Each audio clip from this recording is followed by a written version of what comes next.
Hey guys, welcome back to my channel, and for today's video dahil 2K subscribers na tayo, no? Yay! After 2 years ata yung nung March lang ata ng end, nakapag 2K subscribers na tayo.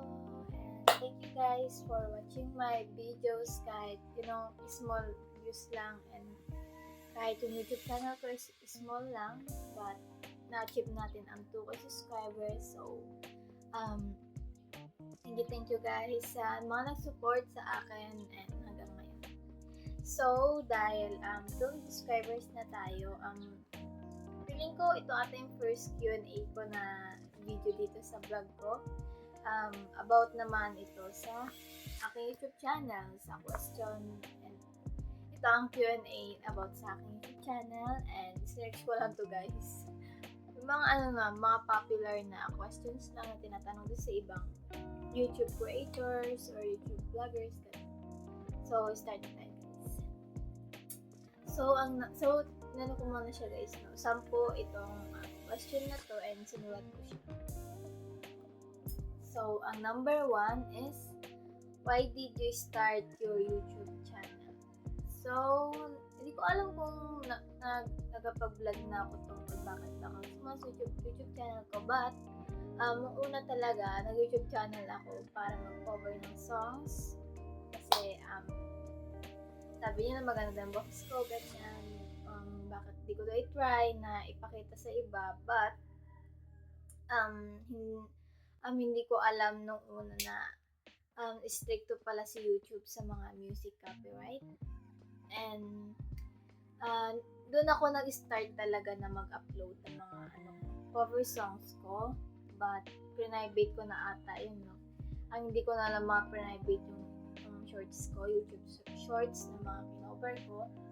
And kaya natigil ako sa pagko-cover kasi nga naka-copyright yung songs ko, kaya nag-start ako na mag-vlog na.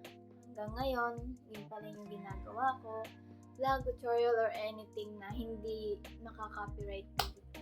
So, yun, nag-start ako ng cover songs hanggang sa nag-vlog ako and tutorial na and anything else na walang YouTube copyright na music. So, number 2 is, how did you come out with video ideas? So, yung mga video ideas ko, iba-iba. Sabi ko sa inyo guys, dahil naka-copyright na ako sa YouTube, na mga music ko, mga kino-cover ko, nagka-come out ako ng mga video ideas ko. Sinesearch ko lang, no? Sinesearch ko lang sa Twitter yung group. Ayun, nag-search lang ako dun kung ano yung mga vlog na pwedeng i-upload, yung mga popular, yung mga trending, ganyan. And sa YouTube search din, nag-search din ako doon, or yung mga pinapanood ko, what if gawin ko to, and search ko lang din. And minsan, naisip ko habang may ginagawa ko dito sa bahay, nag-isip ko ano ba i-upload ko, ano ba yung kaya kong i-upload na walang nagko-cost. Alam mo yun kasi, syempre, ang budget natin ay low budget lang, and dapat kapag nagbablog lang, parang vlog lang ako is simple lang, walang yung pera, ganun, kasi wala ako noon. And ayun, kung ano lang yung ginagawa ko sa YouTube channel ko na kaya ko ngayon. So, number 3 is, what's your favorite video you made?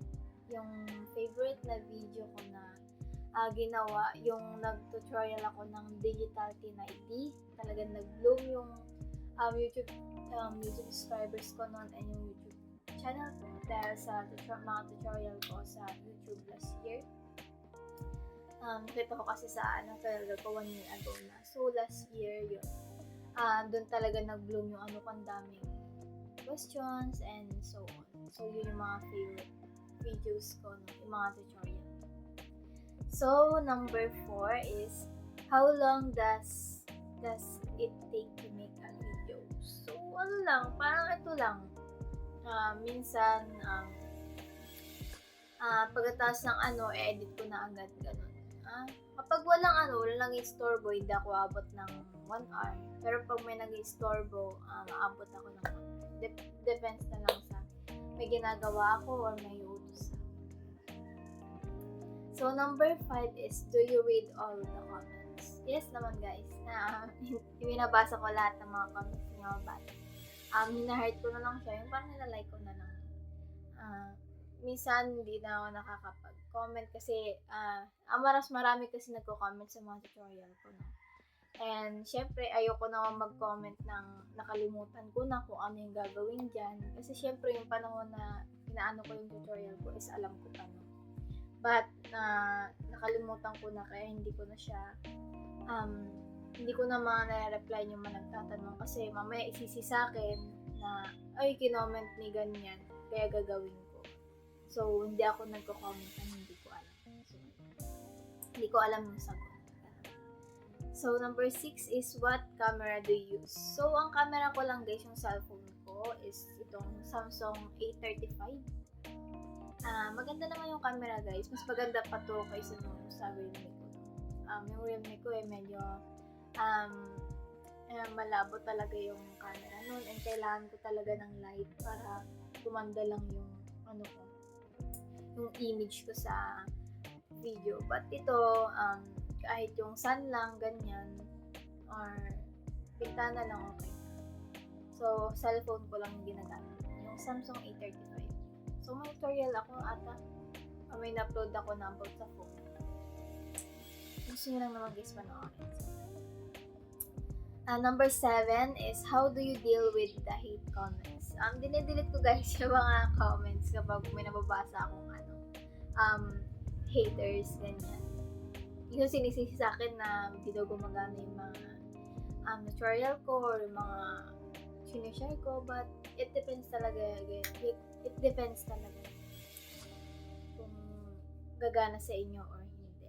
So, binabasa ko lahat guys ng comment, and kapag nakakabasa ako ng hate comments, dinedelete ko na lang para hindi nakaka-apekto sa akin kapag binabasa ko. So, number 8 is, what's the hardest part about being a YouTuber? Yung small YouTuber ka lang. Yung maliit lang yung views mo, maliit lang yung subscribers mo, mainggit ka lang kung iniisip ko palagi kailan kaya mag-bloom itong YouTube channel ko, kailan magkaka 1K views everyday yung YouTube channel ko. So, ganun lang guys. Kasi syempre, as a small YouTuber na 2 years na dito sa YouTube is nakakapanghina din and nakakasakit. Kasi alam ko naman sarili ko na ginagawa ko yung effort ko, yung mga ideas ko ba na kung gusto ba ng tao or ewan, basta ganun. Para sa akin, ina-upload ko lang talaga yung kaya ko and yung gusto ko. So, and yun guys, yung pinakamahirap na part ng YouTuber is yung nasa mababa ka pa lang. So, number 9 is, have you ever thought about quitting? Yes guys, parang every year naman. Sa 2 years ko dito sa YouTube or 2 years ko dito sa YouTube is lagi kong iniisip na paano pag nag-quit na lang ako kasi kaunti lang yung views. Sobrang mababa ko sa YouTube is mababa na din yung confidence ko mag-upload and mag-isip ng kung ano yung i-upload. So, yes, every year, minsan every day, ewan ko, basta kung ano yung ano ko. Kapag nakikita ko yung YouTube channel ko na sobrang baba, ayun, yun yung nagpapa-quit sa akin. So, number 10 is, who's your dream collab? Ang dream collab ko talaga is dahil addict ako sa Showtime is Vice Ganda, and nanonood din ako ng mga vlogs ni Alex Gonzaga. So, yun yung dream collab ko. Dalawa sila. Si Alex Gonzaga at si Vice Ganda. So, ayun guys, yun yung mga top 10 questions, no? Sa YouTube channel, and yun guys, ang aking video for 2K subscribers, no? Okay, i-add ko na lang din yung number 11 na questions. bakit ang name ko sa YouTube channel is Unijoy. Alam ko na balag ko na to, pero syempre, dahil 1 year na din ata yun, is sagutin na din natin. So, Unijoy ang pangalan ko sa YouTube channel kasi mahilig ako manood ng K-drama, and di ba narinig yung palagi, Uni, ang tinatawag nila sa mga big sisters nila. Ang ibig sabihin ng Uni is ate, and ang Joy is name ko kasi ang full name ko is Honey Joy, and kinuha ko lang yung laging tinatawag sa akin na Joy. So, kaya naging Uni Joy. So, yun guys. Yun guys lang ang aking vlog. Thank you for watching, and ano pa ba yung nadadagdag ko? Yung editing ko. So, nag-edit ako lang sa Filmora. And nag-edit ako ng thumbnail sa Canva. So, yun guys. Thank you for watching. Wala na ako nadagdag. That's it guys. Thank you for watching. Bye! See you in my next vlog. Happy 2K subscribers!